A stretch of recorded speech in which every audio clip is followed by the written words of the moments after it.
예수님께 예배 오신 여러분 진심으로 환영합니다. 오늘 예배가 여러분 인생에서 최고의 예배가 되시기를 주님의 이름으로 축복합니다. 다 일어나셔서 우리 주님 이곳에 함께 찬양으로 하나님께 영광 돌리겠습니다. 주님 이곳에 함께 찬양하겠습니다.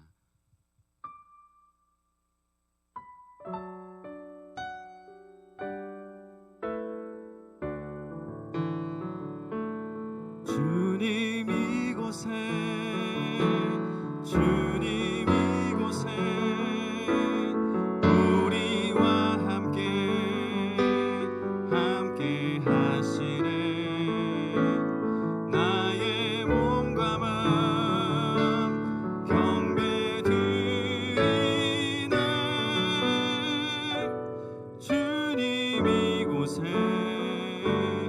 계시네. 상한 심령을 위로하시며 병든 우리 몸 고쳐주시네. 결박을 끊고 자유 주시네. 주님 이곳에 계시네. 아멘. 다 자리에 앉으셔서 사도신경으로 우리의 신앙을 함께 고백하겠습니다. 사도신경 하겠습니다.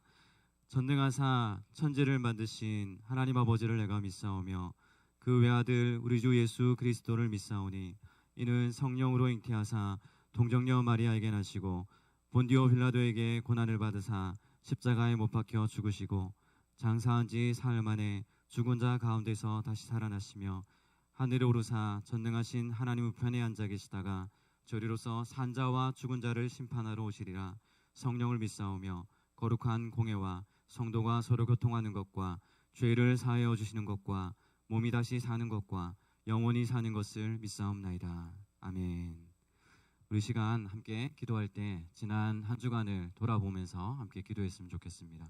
지난 한 주간 또한 하나님의 말씀대로 살기로 다짐했지만 우리의 연약한 의지로 말미암아서 하나님 앞에 전부를 드리지 못했고 또 사는 가운데 우리의 생각과 우리의 마음으로 지었던 죄들이 있습니다. 이 시간 같이 한번 하나님 앞에 회개하고 하나님 진실로 하나님 앞에 예배할 때에 하나님이 주시는 참된 은혜와 또 평강 이 예배 가운데 누릴 수 있도록 하나님께서 역사해 달라고 같이 한번 지난 한 주간을 되돌아보시면서 함께 좀 기도함으로 나갔으면 좋겠습니다. 같이 한번 기도하겠습니다. 하나님 아버지 시간 기도합니다. 우리의 마음 가운데 찾아오셔서 우리를 향하신 하나님의 그 은혜가 아버지 하나님 말씀 가운데 충만하게 하여 주시고 주님이 주시는 그 은혜 가운데 나아가기를 소원합니다.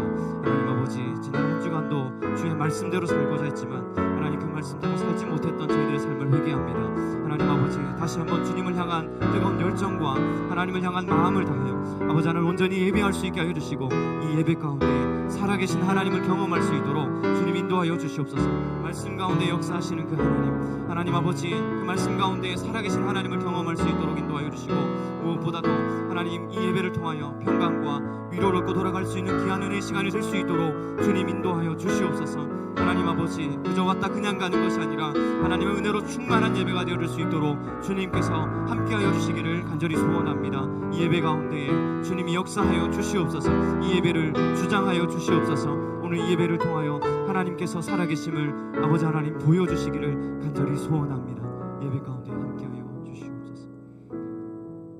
하나님 아버지 오늘도 우리를 이곳에 부르셔서 하나님의 백성으로 예배하게 하신 것 참으로 감사합니다. 오늘 예배를 통하여 살아계신 하나님을 만나게 하여 주시고 우리 안에 회복과 평강과 위로를 주시는 그 하나님을 만나고 돌아가는 귀한 예배가 될 수 있도록 역사하여 주시옵소서. 그저 왔다 그냥 돌아가는 것이 아니라 하나님이 살아계심을 경험하는 그러한 귀한 예배가 되게 하여 주시고 예배 가운데에 하나님의 음성을 들으며 아버지 하나님 앞에 순종함으로 살아가기를 다짐하는 귀한 은혜의 시간이 될 수 있도록 주께서 역사해 주시기를 간절히 소원합니다.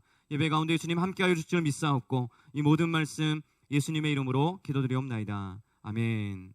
찬송가 8장 우리 함께 찬송하겠습니다. 찬송가 8장 하나님 앞에 올려드리겠습니다.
영원히 위에 계신 주로다. 거룩 거룩 거룩 주의 빛난 영광 모든 죄인 눈 어두워 볼 수 없도다. 거룩하신 이가 주님밖에 없네. 온전히 전능하신 주로다. 거룩 거룩 거룩 전능하신 주님, 천지 만물 모두 주를 찬송합니다. 거룩 거룩 거룩 전능하신 주님, 성삼위일체 우리 주로다.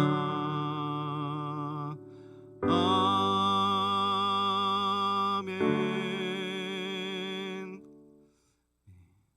교회 소식 전하겠습니다. 우리 주보 뒤에 있는 교회 소식 잠깐 보겠습니다. 양산 지역은 아직 1.5단계 거리동기 1.5단계입니다. 방역 수칙에 따라서 또 마스크 착용해 주시고 방명록 작성해 주시고 교회 내 취사는 금지되어 있습니다. 그러니까 카페에 들어가셔서 혹시 이제 차를 마시거나 또 여러 가지 그렇게 음식을 드셔주시면 좋을 것 같고요. 그리고 주일 오전 예배하고 수요 예배는 유튜브로 지금도 실시간으로 이렇게 방영되고 있습니다. 혹시 이제 참여하고 싶으신 분들은 유튜브로 참여하실 수 있고요.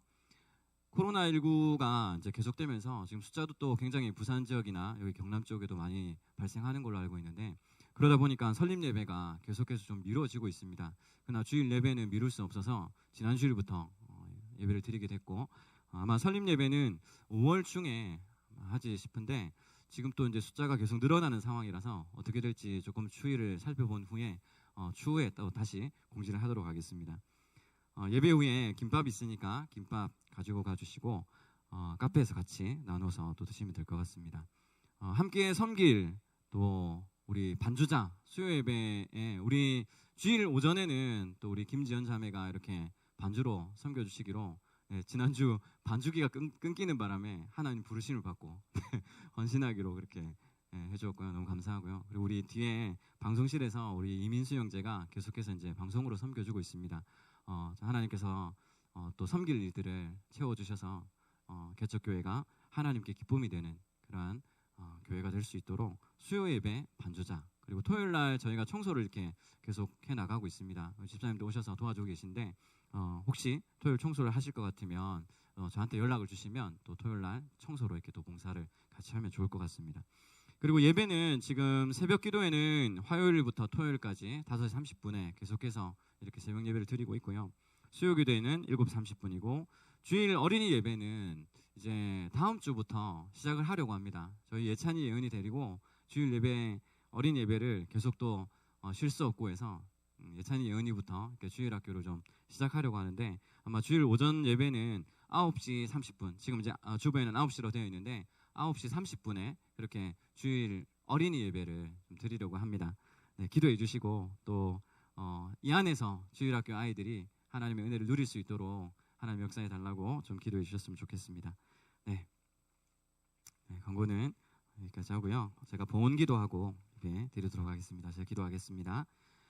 하나님 아버지, 이 한 주간도 주님의 은혜 가운데에 살게 하신 것 참으로 감사합니다. 감사하는 마음으로 주님 앞에 감사한 헌금과 또 이 한 달간 주님께서 주시는 그 사역과 우리의 일들 가운데 열심히 살다가 이제 하나님 앞에 11조를 올려드립니다. 이 11조가 쓰여지는 곳에 하나님의 영광이 드러나게 하여 주시고, 지금도 여전히 하나님 알지 못하는 수많은 하나님의 잃어버린 백성들 다시 찾을 수 있도록 온전히 쓰임받는 그런 도구가 되게 하여 주시옵소서. 하나님 나라를 위하여 귀하게 쓰임받는 그러한 도구가 될 수 있도록, 물질이 될 수 있도록 주께서 역사해 주시기를 소원합니다. 뿐만 아니라 오늘 헌금을 드리는 귀한 손길 하나님께서 기억하여 주셔서 참 힘들고 어려운 가운데에 하나님 앞에 헌신합니다. 하나님, 이것이 헛되이 쓰이지 않고 또한 드리는 손길 가운데에 주님 물질로 충분하게 또한 채워주시고 건강의 축복을 더하여 주시기를 간절히 소원합니다. 이외 시간 주의 말씀 듣고자 합니다. 말씀 가운데도 주님이 함께하여 주셔서 살아계신 하나님의 말씀, 살아계신 하나님의 음성을 듣는 귀한 예배의 시간이 될 수 있도록 역사하여 주시옵소서. 함께 하실 주님을 찬양하며 모든 말씀 예수님의 이름으로 기도드리옵나이다. 아멘. 우리 함께 보실 말씀은 사도행전 1장 6절에서 14절 말씀 같이 한번 보겠습니다.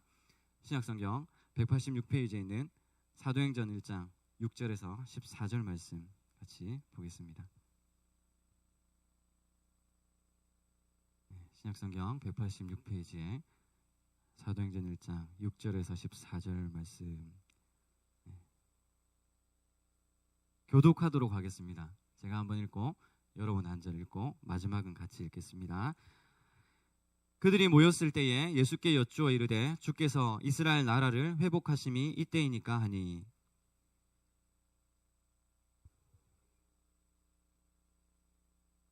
오직 성령이 너희에게 임하시면 너희가 권능을 받고 예루살렘과 온 유대와 사마리아와 땅끝까지 이르러 내 증인이 되리라 하시니라.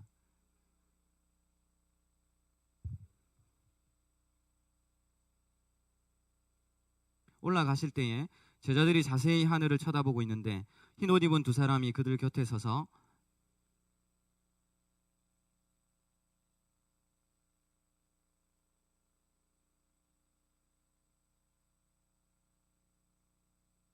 제자들이 감람원이라 하는 산으로부터 예루살렘에 돌아오니 이 산은 예루살렘에서 가까워 안식일에 가기 알맞은 길이라.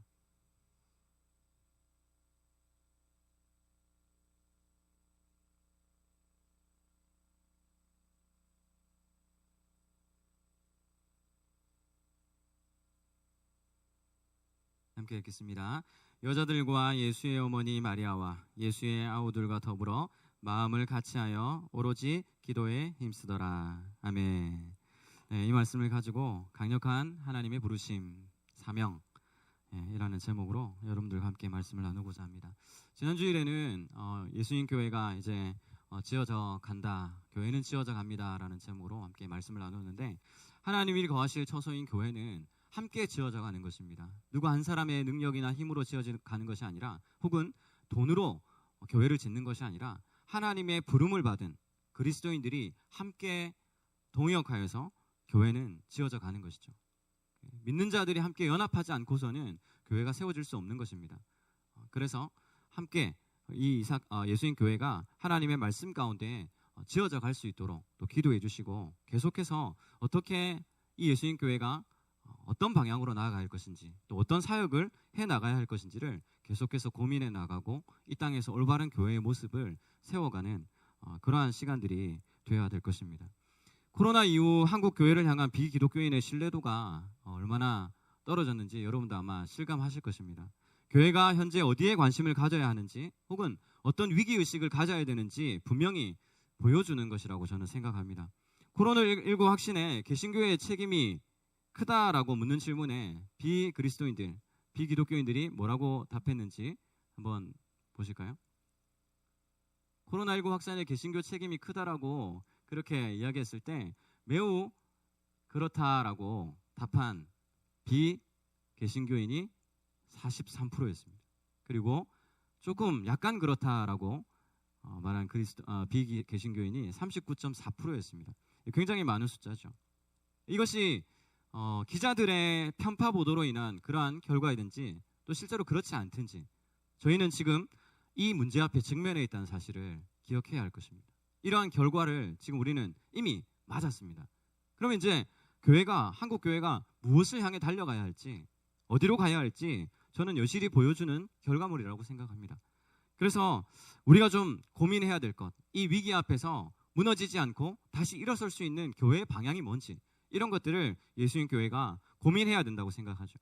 오늘날 청소년들의 탈종교화 현상, 현재 아이들이 믿고 있는 종교가 뭐냐라고 물었을 때 청소년들이 믿고 있는 종교는 없다라고 답한 아이들이 67.9%입니다. 다시 말하면 모든 종교의 신뢰도가 개신교뿐만 아니라 모든 종교에 대한 신뢰도가 이젠 떨어졌죠. 그러니까 종교를 갖지 않겠다라는 겁니다. 앞으로의 미래가 어떻게 될지 우리의 눈으로 들어오죠. 청소년까지 갈 것도 없습니다. 요즘 젊은이들, 예수 안 믿는 젊은이들이 굉장히 많습니다. 그러니 젊은이들이 교회에 나온다는 것은 정말 감사한 일이죠. 물론 기성교회, 기성 성도들이 나오는 것뿐만 아니라 젊은이들이 교회에 나온다는 거 참 대단한 일입니다.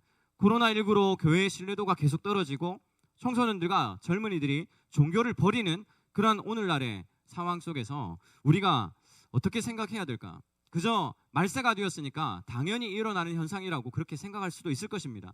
그러나 좀 바꾸어 생각해 볼 수도 있지 않겠나 하는 생각을 해봅니다. 교회의 문제가 뭔지, 그리고 또 앞으로 교회 교육의 대상이 누구인지, 그 방향이 어디인지, 이것이 오히려 명확하게 나와 있다는 것이죠. 이 문제를 보면 우리가 어디로 가야 될지, 무엇을 해야 될지 고민해야 되는 거죠. 명확하게 나와 있습니다. 그런데도 여전히 한국 교회가 머뭇거리고 있는 것이 뭐냐? 청소년들과 젊은이들에 대한 교육에 대한 관심이 별로 없다는 거예요. 아니요, 우리 교회는 많은데요. 개교회는 많습니다. 개교회는 지금도 주일학교 아이들 전도하려고 애를 많이 쓰지요. 그러나 제가 말씀드리는 것은 연합입니다. 교회 연합이죠. 이제 중소형교회 한번 보십시오. 청소년 주일학교가 있다가 없어지는 교회가 계속해서 늘어나고 있습니다. 없던 주일학교가 생겨나는 것보다 있던 주일학교가 없어지는 교회들이 더 많아지고 있다는 거죠. 소형교회들은 어떻습니까? 아이들이 없는 것도 문제지만 아이들을 섬길 수 있는 교육의 상황과 여건이 되지 못해서 주일학교를 열지 못하는 그러한 교회들이 많이 있죠. 그러니 대형 교회들이 지역사회에 있는 작은 교회를 품고 교회 교육의 장을 지역별로 열어가야 된다는 것이죠. 거기에 관심이 별로 없으니까 소형교회는 소형교회대로 여건이 안 되고 아이들은 없고, 계속해서 주일학교는 한국교회 주일학교 퍼센테이지가 계속 줄어들고 있는 거죠. 여기에 대한 위기의식을 갖고 관심을 갖고 뭔가를 해나가야 되는데 지금 그렇게 이제 하지 못하는 거죠. 우리 교회, 내 교회, 이 장벽을 못 넘으니까 교회가 계속해서 이제 앞으로 그 미래를 담당할 그런 주일학교 아이들이 점점 사라져가는 것입니다. 이제 갓 결혼한 젊은 부부들이 신앙생활 하기가 참 어려운 시대인 것 같아요. 아이들을 키우면서 옛날에 다 신앙생활을 했는데 뭐 어렵다고 그렇게 말씀하시면 이제 꼰대 소리 듣습니다. 네. 결혼하고 나서 신앙을 떠나는 젊은이들을 너무 많이 만났어요. 신앙이 흔들린다는 거예요. 말씀을 듣고 싶은데, 말씀 앞에 나아가고 싶은데 젊은 부부들이 예배를 못 드리는 거예요. 젊은 부부들이 살아나려면 예배를 드릴 수 있는 구조가 되어져야 되죠. 예배가 안 되니까 공급을 받지 못하고, 공급을 받지 못하니까 신앙의 뿌리가 약해지는 거예요. 그러니 믿음을 떠나게 되겠죠. 여러분, 잠옷이 옛날부터 이렇게 이제 있었습니다. 모자실, 잠옷실. 그러니까 이 잠옷실이 젊은 부부들이 예배할 수 있는 공간이 못 됩니다. 그렇잖아요. 잠옷실에 아이들 데려다 놓고 여기서 예배 드리라고 TV를 켜줘도 젊은 부부가 예배를 못 드려요. 왜? 아이들을 보기 바쁜 거예요. 아이들을 맡겨놓고 예배에 집중할 수 있도록 해줘야 되는데 그게 안 되는 겁니다. 그러니까 예배에 실패하고 은혜가 없으니까 신앙의 뿌리가 약해지고 교회를 떠나는 현상들이 일어나는 것이죠. 그래서 저는 예수님 교회가 해야 될 일이 너무 많다고 생각합니다. 저희는 잠옷실이 없어요. 잠옷실을 일부러 만들지 않았습니다. 왜? 잠옷실을 만들어도 예배가 안 되기 때문에. 차라리 아이들을 놀 수 있는 키즈홀 공간을 만들어서 아이들이 저기에서 놀 수 있도록 해주고, 물론 헌신하는 장년 성도가 있어야 되겠죠. 아이들 봐주고. 그리고 젊은이들이, 부부들이 예배 드릴 수 있도록, 예배에 집중할 수 있도록 1시간만 아이들 봐주는 거예요. 그래야 젊은 부부들이 살아나고 젊은 청년들이 살아나지 않겠습니까? 믿음의 유산, 신앙의 대, 이것이 끊어질 중차대한 위기에 우리가 서 있다는 것을 좀 기억했으면 좋겠습니다. 그러니 예수님 교회가 할 일이 너무 많죠. 지역사회를 품는 교회, 또 젊은이들과 젊은 부부들을 품는 교회, 장년 성도들은 말할 것도 없고요. 그래서 저는 다시 한번 그리스도인으로 부름받은 자들이 꼭 기억해야 할 단어, 사명. 저는 이 단어를 우리가 늘 잊고 사는 것 같아요. 생계에 지쳐서 살다 보니까 사느라고 바빠서 늘 잊어버리고 사는 이 사명이라는 단어를 다시 한번 떠올리고 싶습니다. 여러분, 샤르트르라는 장폴 샤르트르라는 철학자가 있습니다. 이 철학자가 했던 이야기가 있는데요. 뭐라고 했냐면 인간이라는 존재는 어떻게 해요? 이유 없이 세상에 내던져진 존재라 그랬습니다. 이유 없이. 여러분, 정말 그렇습니까? 여러분, 어떻게 생각하십니까? 인간이라는 존재가 그냥 아무 이유 없이 이 땅에 던져졌다고요? 만약 그렇다면 우리라는 존재, 인간이라는 존재는 여기 지금 널브러져 있는 사물들과 다를 바가 없죠. 사물들이 이렇게 그냥 자리에 있는 것처럼 사람들도 인간들도 이유 없이 이 땅에 던져졌다면 그런 사물들과 다를 바가 없습니다. 언젠가 한번 제가 부산대에서 철학과를 공부할 때에 스님과 만난 적이 있습니다.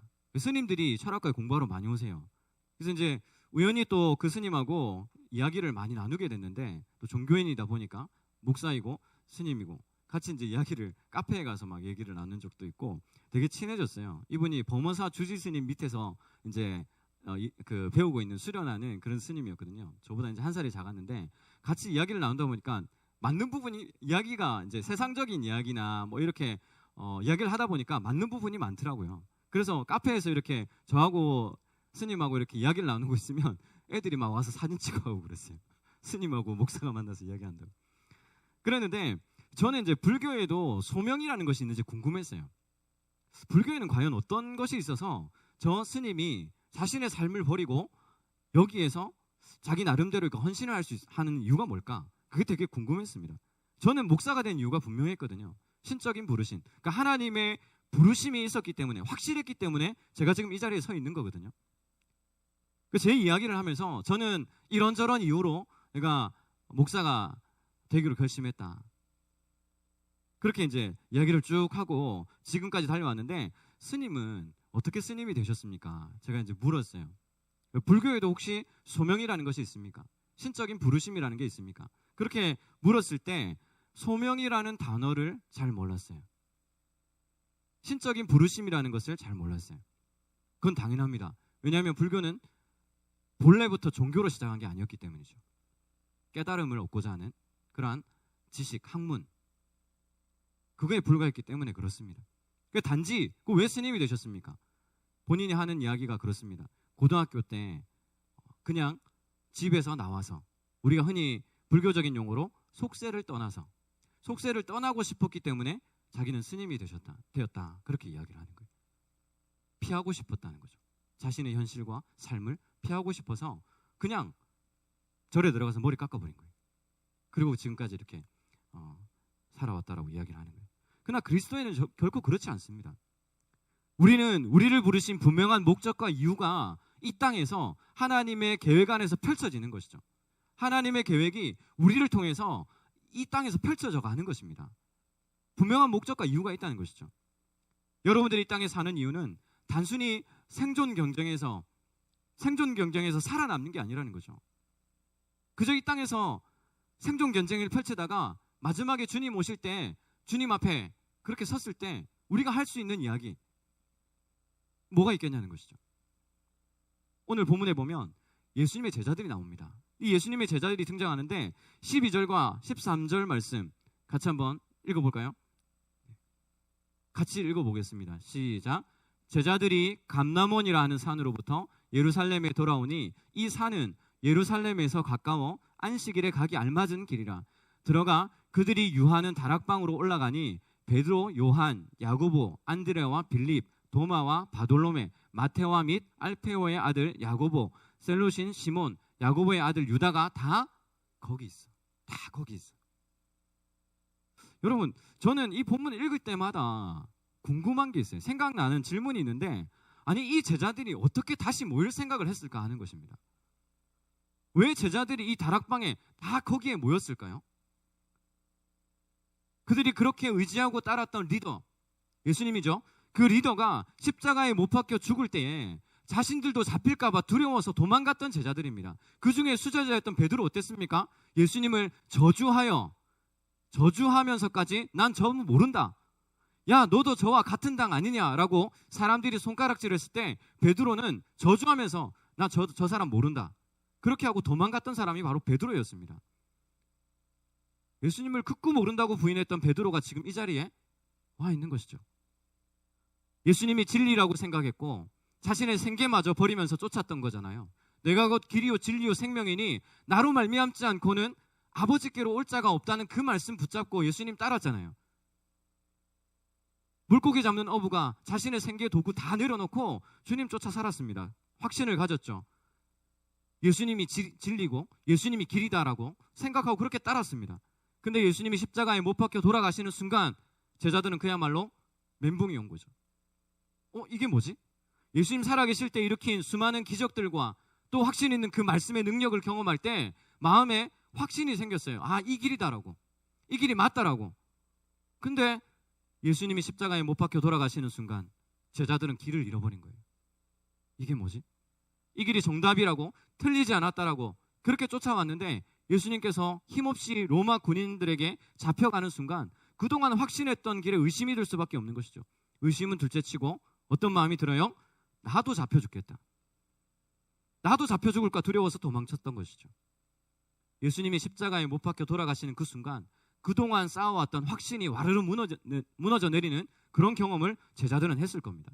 그런데 오늘 왜 여기에 다락방에 제자들은 그런 의심과 두려움을 버려두고 왜 여기 다시 모였냐는 거죠. 왜 다시 그 길로 들어섰냐는 것이죠.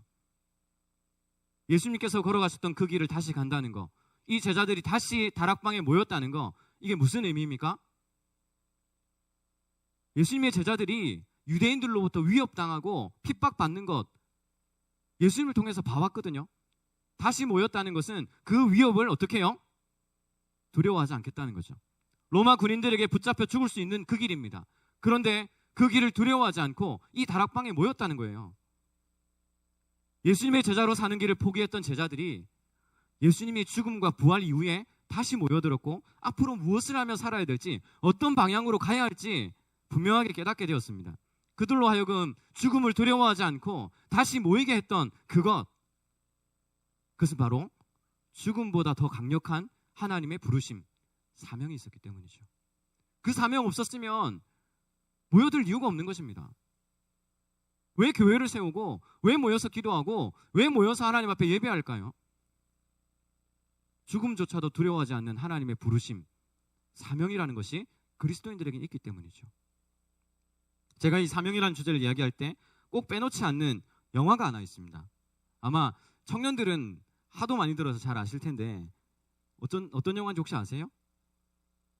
이럴 때 얘기해 줘야 되는데. 패치 아담스라는 말 안 할까 봐 제가 먼저. 패치 아담스라는 영화인데 제가 자주 언급했던 영화입니다. 이 패치 아담스라는 영화는 제가 두세 번 넘게 아무리 봐도 인생 영화 중에 하나죠. 여러분들도 아마 보셨을 거예요. 꼭 추천드리고 싶습니다. 처음부터 끝까지 한번 보시라고. 제가 예수님교회를 함께하는 성도들과 꼭 나누고 싶은 이야기였고 또 영화였습니다. 1999년도에 개봉했던 오래된 영화죠. 근데 지금은 고인이 된 로빈 윌리엄스라는 배우가 주연을 맡은 그런 영화거든요.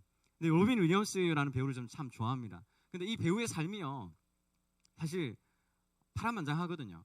그 삶에 대한 이야기도 한번 나눌 기회가 되면 좋겠는데 다음에 한번 좀 기회가 되면 나누고요. 어쨌든 이 패치 아담스에서 패치는 상처난 곳에 바르는 밴드 같은 그런 거죠. 그리고 아담스는 주인공의 이름입니다. 이 주인공 패치 아담스는 그 미국의 잘못된 의료 관행 그리고 잘못된 관습 이런 것들을 없애고 의사가 갖춰야 될 그런 의식, 그런 올바른 자질 이런 것에 대한 고민을 던졌던 헌터 아담스라는 실제 인물을 배경으로 그가 어떻게 살았는지 그 삶을 배경으로 그린 영화죠. 저는 볼 때마다요 목사로 부름받은 저 자신에 대해서 반성하게 됐고 새롭게 마음을 다지게 되는 그런 영화였습니다. 나 하나님께 부름받은 목사지, 하나님께 부름받은 그리스도인이지. 그 사명을 다시 한번 떠올리는 것이죠.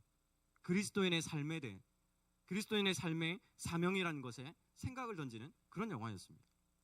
영화를 잠깐 소개를 좀 하자면 좀 불행한 가정에서 자랐던 이 아담스가 자살을 결심하게 되거든요.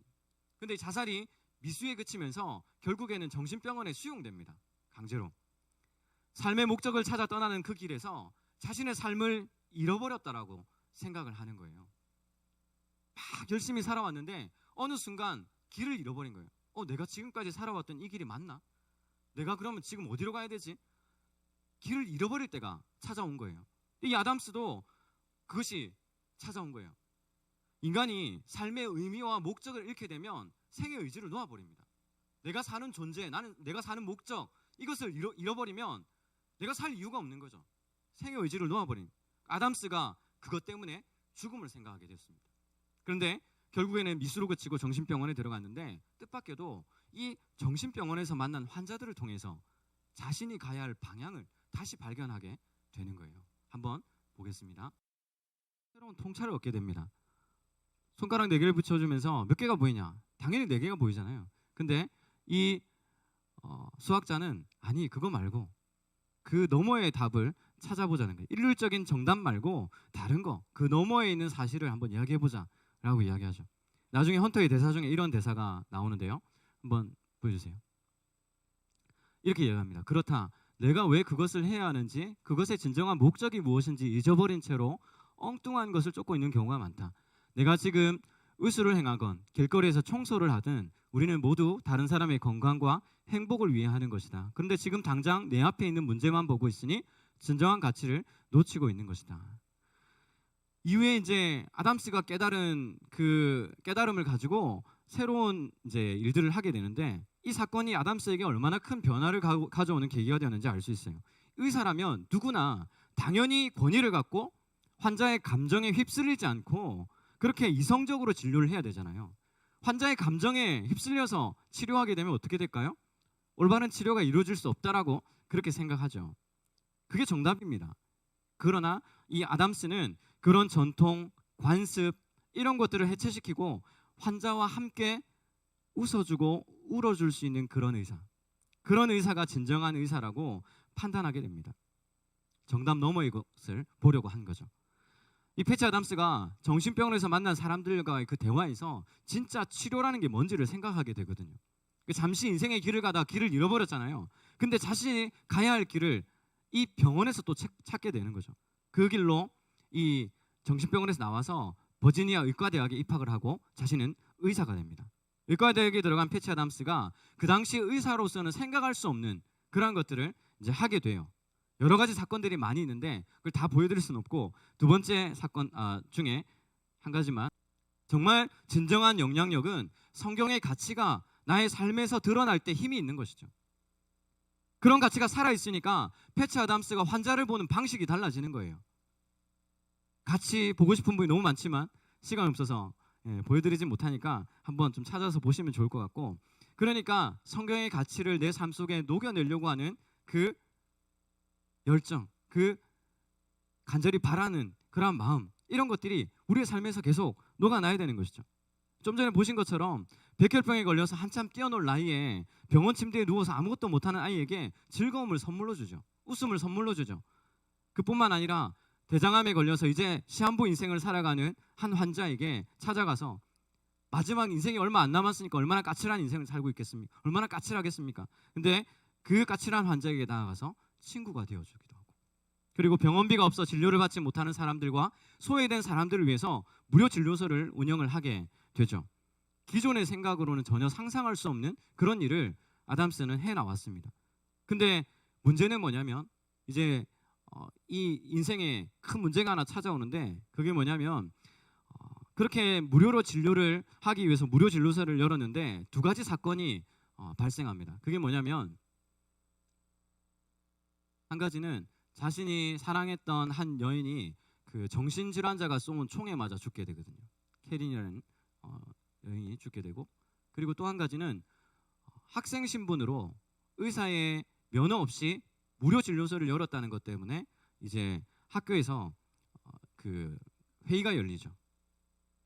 사실은 면허가 없으니까 하면 안 되지 이렇게 생각할 수도 있습니다. 그러나 그가 깨트리고자 했던 것이 무엇인지를 한번 좀 생각을 해봐야 되는 것이죠. 그래서 분명한 목적을 가지고 헌신과 희생을 하면서 걸어가는 그 길이었는데 때로는 그거 포기하고 싶은 이런 일들이 찾아올 수 있습니다. 시련이 찾아오는 거죠. 그럴 때면 우리 마음에 다 때려치워야지. 헌신은 무슨, 소명은 무슨, 사명은 무슨 이렇게 내던져 버릴 수 있는 상황들이 생길 수 있습니다. 다시 한번 여러분 제자들을 한번 생각해 보십시오. 그냥 고향 집으로 돌아가서 평범하게 산다 해도 누구 하나 탓할 사람 없습니다. 그렇잖아요. 근데 여기에 보면 예수님을 배반하고 목숨을 끊었던 가룟 유다를 제외하고 모든 제자들이 다 모여들었죠. 그리고 그 이후의 제자들의 삶을 살펴보면 여러분들도 다 잘 아실 것입니다. 이 제자들이 무슨 일을 했는지. 복음을 전하다가 순교의 길을 걷게 되죠. 베드로는 로마에 가서 복음을 전하다가 거꾸로 십자가에 못 박혀 순교했고, 그리고 도마는 인도에서 복음을 전하다가 창에 찔려 순교했습니다. 안드레는 그리스에서 복음을 전하다가 X자로 된 십자가에 못 박혀 순교했고, 야고보는 이집트에서 복음을 전하다가 설교하다가 그 지붕 위에서 떨어져서 그렇게 죽게 되죠. 그 외에도 많은 제자들이 복음을 두려워하지 않고 예수님의 십자가를 증거하다가 죽음을 맞이하게 되었습니다. 그 이유가 뭘까요? 왜 이 그리스도인들이, 이 예수님의 제자들이 죽을 것 뻔히 알면서도 그 길을 걸어갈 수 있는 그 힘이라는 것이 어디에서 나오냐는 말입니다. 아직 의사 면허가 없는 패치 아담스의 그 무료 진료 행위가 문제가 되어서 버지니아 의과대학에서 그렇게 대학 총장이 퇴학 처분을 내리게 되거든요. 근데 결국 의사협회 위원회에서 재판이 열립니다. 그때 그 재판에서 패치 아담스가 스스로 자기를 변론하는 장면이 나오는데, 저는 이 영화에서 가장 최고의 장면으로 뽑는 부분입니다. 세 번째 영상을 한 번 더 볼게요. 다른 대사를 다 잊어버려도 저는 이 한 대사가 정말 마음에 이제 남아요. 전 의사가 되고 싶습니다. 다른 이야기를 참 많이 했지만 그저 의사가 되고 싶은 거예요. 누군가를 돕고, 그저 신분 상승이나 자신의 어떤 욕구를 채우기 위한 도구가 아니라 그저 그냥 의사가 되고 싶다는 그 말이 전 참 마음에 와닿았습니다. 누군가는 자신의 치료로 회복되고, 누군가는 죽음의 두려움을 극복하게 되고, 누군가는 삶의 의미를 찾게 되는 그런 진짜 의사가 되고 싶다는 진실성이 담겨 있는 거죠. 하나님이 그의 증인이라고 이야기하는 그 말에 그 일을 해야만 하는 분명한 부르심, 사명이 있다는 것이죠. 사명이 있는 사람은 그렇게 확신이 있는 것이죠. 제자들이 순교를 각오할 수 있었던 이유는 결국 그것이 자신들의 삶에서 결코 버릴 수 없는 사명이었기 때문입니다. 확신 있는 삶이란 하나님의 부르심에 붙들린 삶이죠. 오늘 읽은 본문을 보면 예수님께서 제자들에게 말씀하세요. 너희가 이 땅에 사는 동안 너희 뭘 해야 될지 내가 가르쳐 줄게. 사도행전 1장 8절의 말씀에 이렇게 이야기합니다. 우리 너무 잘 아는 말씀이죠. 넘어갔네요. 오직 성령이 너희에게 임하시면 너희가 권능을 받고 예루살렘과 온 유대와 사마리아와 땅끝까지 이르러 무엇이 되라고요? 내 증인이 되라고 말씀하셨습니다. 내 증인 되라. 이 말씀이 제자들에게 주신 것이 아니라, 물론 제자들에게 1차적으로 주어졌지만 예수 믿는 모든 사람에게 주신 사명입니다. 예수님께서 이 땅에 사는 동안에 보여주신 삶의 모습과 십자가의 그 희생과 사랑을 증거하는 삶을 우리에게 살라고 주님이 얘기하신 거예요. 이 삶에 대한 부르심에 확신이 있었기 때문에 두려움에 떨면서도 제자들은 도망갔던 그 길을 다시 돌아와서 이 길로 걸어가기 시작한 것이죠. 이 부르심 후에 사도행전 기록들은 제자들이 어떻게 복음을 증거했고 어떤 삶을 살았는지, 어떻게 주님께 자신의 삶의 전 생애를 드렸는지를 보여주고 있습니다. 분명한 부르심을 가지고 이 땅에서 확신 있게 살아가는 그리스도인들, 우리는 그들을 사명자라고 부르죠. 사명자는 결코 흔들리지 않는 믿음과 확신 위에 서 있기 때문에 무기력해질 수 없고, 오늘 오히려 많은 사람에게 영향력을 발휘하는 그러한 삶을 살 것입니다. 패치 아담스는 버지니아 의과대학을 졸업을 하게 됐고, 의사 면허를 취득하고 난 후에 게준투 하이트라는 무료 진료소를 열게 되죠. 그리고 오랫동안 가난하고 소외된 환자들을 위해서 치료를 감당하는 그런 의사가 되었습니다. 오늘 우리의 삶에 확신이 있는가 없는가는 결국 포기할 수 없는 하나님의 부르심이 있는가 없는가에 달려 있습니다. 여러분들에게는 사명이 있습니까? 사명자로 부름받아서 한평생 기독교 이단으로부터 교회를 보호하는 데 열정을 쏟다가 돌아가신 한 분에 대해서 소개하고 설교를 좀 마치려고 합니다. 한국교회가 한참 성장기를 맞이했을 때 이단들도 우후죽순처럼 생겨날 때가 있었습니다. 그때 한국교회를 이단으로부터 지켜야 된다는 분명한 사명감을 가지고 이단들을 알리는 일에 생명을 바쳤던 분이 계시죠. 바로 탁명환이라는 분인데, 우리는 이분을 이 시대의 순교자라고 부릅니다. 그분에 관한 영상을 마지막으로 한번 보겠습니다.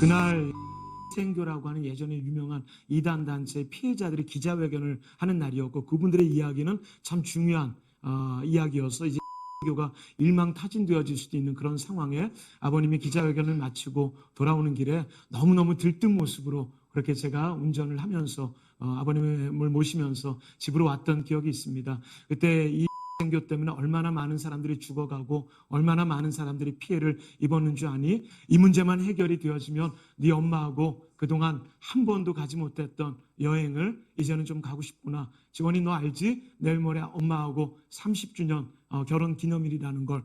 그래서 그렇구나 싶었습니다. 근데 집 앞에 다다르기 전에 동네 빵집이 하나가 있어갖고요. 내려서 어머님 좋아하는 파이빵을 뭐 한 봉지를 사들고 그 오늘 기쁜 소식과 더불어 어머님하고 좀 멀리 좀 쉬고 오고 싶다는 그런 말씀을 좀 주셨죠. 아버님 먼저 2층 집으로 올라가셨고 저는 자동차 좀 보안 장치 같은 것들 좀 살펴보고 한 1분여 정도 뒤따라 올라갔는데 갑자기 퍽 소리가 나는 겁니다. 깜짝 놀라서 그냥 대수롭지 않게 생각했다가 혹시 해서 2층으로 뛰어 올라갔더니 아버님이 가스파이프 앞에 저희 집 한 10여 미터 정도 떨어진 곳에 서 있더라고요. 그러면서 해주셨던 말씀이 칼에 찔렸다. 경찰을 불러라. 범인을 잡아달라 해서 2층이어서 범인을 뒤쫓아갔지만 뭐 확인할 방법들 없었고요. 경찰차가 왔고 그리고 바로 이제 상계 백병원으로 이동을 했는데 그 상황에서 너무나 많은 피를 흘리시게 되었던 겁니다. 그리고 결국 이 사망 진단을 2월 19일 날 다음날 0시 10분으로 의사 선생님께서 최후 이야기를 주셨고 저희 가족들이 모여서 이렇게 장례를 진행하게 되어졌습니다. 참 안타까운 건요.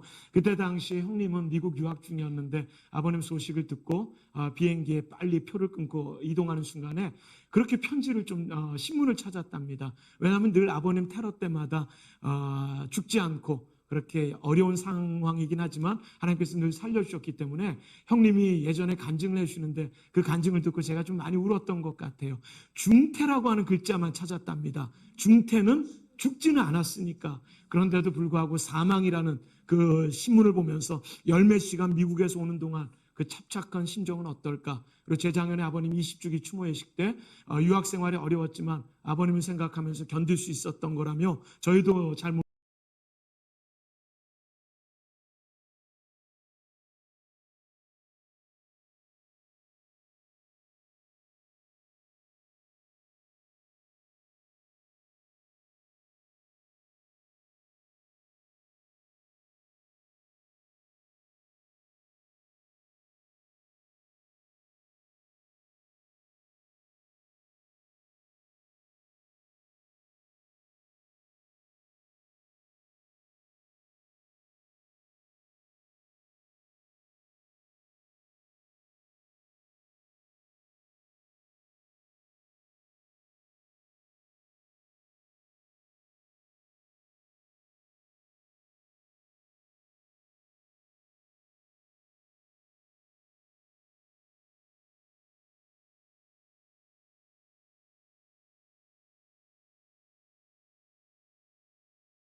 탕묘한 이 소장님이 순교하시고 아들에게 했던 이야기, 사명자는 결코 죽지 않는다.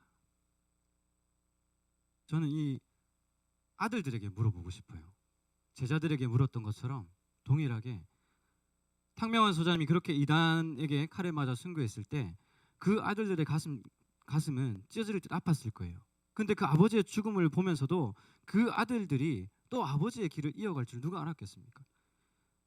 아버지가 그렇게 돌아가신 모습을 보고 아버지가 걸어가신 그 길을 갈 수 있는 그 힘, 하나님의 부르심의 확신이 있기 때문이죠.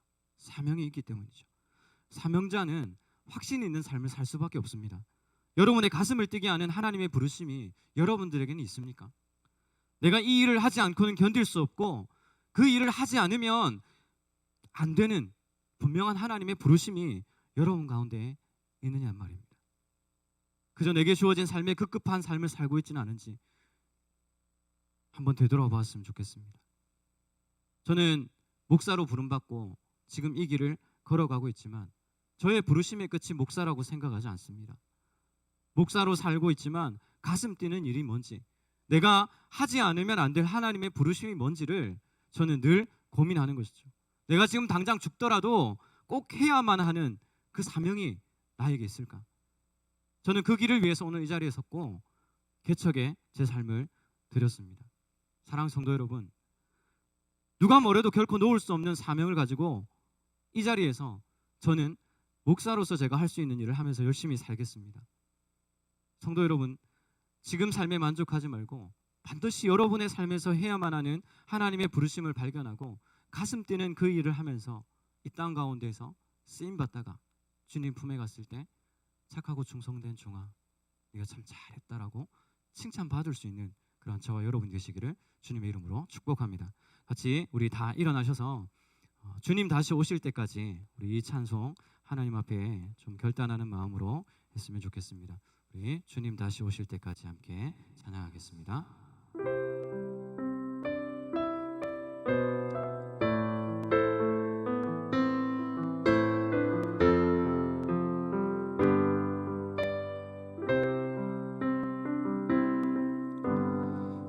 주님 다시 오실 때까지 나는 이 길을 가리라.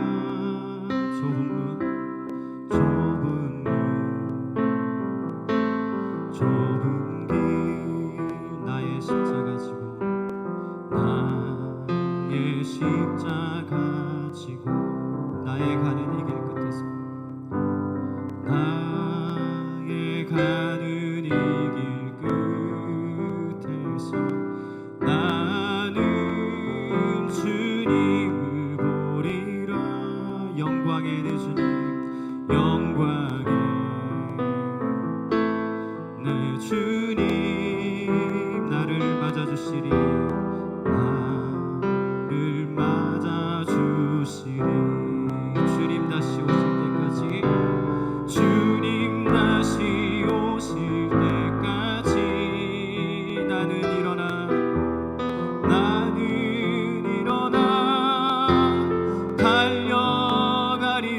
달려가리라. 주의 영광 온 땅 덮을 때 나는 일어나 노래하리. 내 사모하는 주님, 온 세상 구주시라. 내 사모하는 주님, 영광의 왕이시라. 우리 시간 같이 한번 기도할 때 이렇게 한번 기도했으면 좋겠습니다. 오늘 말씀처럼 이 땅에 살면서 하나님의 부르심을 붙잡고 좀 살았으면 좋겠습니다. 그리스도인으로 살면서 그저 우리에게 주어진 하루하루 삶을 살다가 생존의 극구에 살다가 주님 품에 가는 것이 아니라 우리에게 주어진 사명, 하나님이 우리에게 주신 분명한 부르심이 무엇인지 깨달아서 그것을 붙잡고 살다가 주님 품에 갔을 때, 그래 너 이 땅 가운데 사는 동안 정말 수고 많이 했다, 정말 착하고 충성된 종이었구나라고 칭찬받을 수 있는 저의 삶이 되기를 간절히 원합니다. 같이 한번 이 기도 제목 가지고 말씀 생각하면서 함께 좀 기도했으면 좋겠습니다. 기도하겠습니다. 하나님 아버지, 시간 기도합니다. 우리의 마음 가운데에 하나님의 부르심이 무엇인지, 하나님의 분명한 확신, 하나님의 그 사명, 하나님 그것을 붙잡고 살아갈 수 있는 저희들 되기를 원합니다. 이 땅에 우리를 보내셨을 때 아무 목적 없이, 이유 없이 이 땅에 살다가 그냥 오라고 하나님 그렇게 우리를 부르신 것이 아님을 아버지 하나님 기억하게 하여 주시고, 오로지 주님이 주신 그 부르심을 발견할 수 있는 저희들의 삶이 될 수 있도록 인도하여 주시옵소서. 하나님 말씀을 붙잡고 살되 하나님 그 말씀의 능력이 하나님 우리의 삶에서 나타날 수 있도록 인도하여 주시고, 하나님을 알지 못하는 사람들에게, 이 세상의 절망과 아픔 가운데 살아가는 사람들에게 예수 그리스도 안에 소망이 있음을 증거할 수 있는 증인의 삶을 살아가는 저희들 되기를 원합니다. 하나님 아버지, 이 땅 가운데 살 때에 그저 그렇게 살다가 가지 않게 하여 주시고, 오로지 하나님이 주시는 분명한 이유와 목적을 발견하여 주님 앞에 온전히 쓰임받는 믿음의 삶을 살아갈 수 있도록 주께서 인도하여 주시옵소서. 우리의 삶에 그렇게 역사하실 하나님을 기대합니다. 주님 우리 가운데 찾아오셔서 우리에게 말씀하여 주시옵소서. 우리를 붙잡아 주시옵소서. 주님 역사해 주시기를 소망합니다. 하나님 아버지, 우리를 이 땅에 보내셨을 때에는 그저 아무런 이유와 목적 없이 보낸 것이 아니라 분명한 하나님의 목적과 하나님의 부르심이 있는 줄 믿사오니, 이 땅에 살 때 그저 생존의 그 급에 사는 것이 아니라 하나님의 말씀을 붙잡고 하나님께 귀하게 쓰임받는 믿음의 사람이 될 수 있도록 주께서 역사하여 주시옵소서. 오늘 이 말씀을 붙잡고 하나님이 주신 강력한 부르심, 그 사명을 붙잡고 살기를 다짐하는 귀한 우리 성도들을 붙잡아 주시고, 하나님 그 성도들 가운데에 하나님 이곳에서 하나님 나라를 이루어가며 하나님께 귀하게 쓰임받는 믿음의 사람들 될 수 있도록 역사하여 주시옵소서.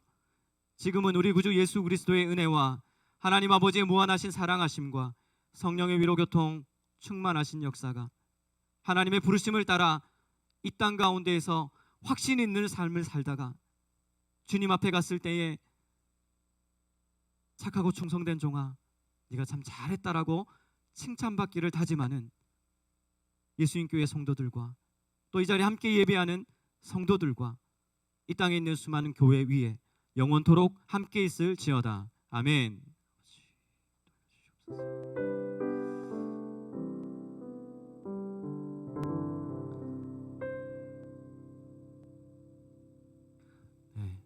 예수님교회 예배를 마치겠습니다. 이 한 주간도 주의 말씀 가운데 승리하시는 여러분 되시기를 주님의 이름으로 축복합니다. 수고 많으셨습니다. 네. 우리 나가실 때 김밥 있으니까 김밥도 또 식사도 하시고 그렇게 돌아가시면 되겠습니다. 네.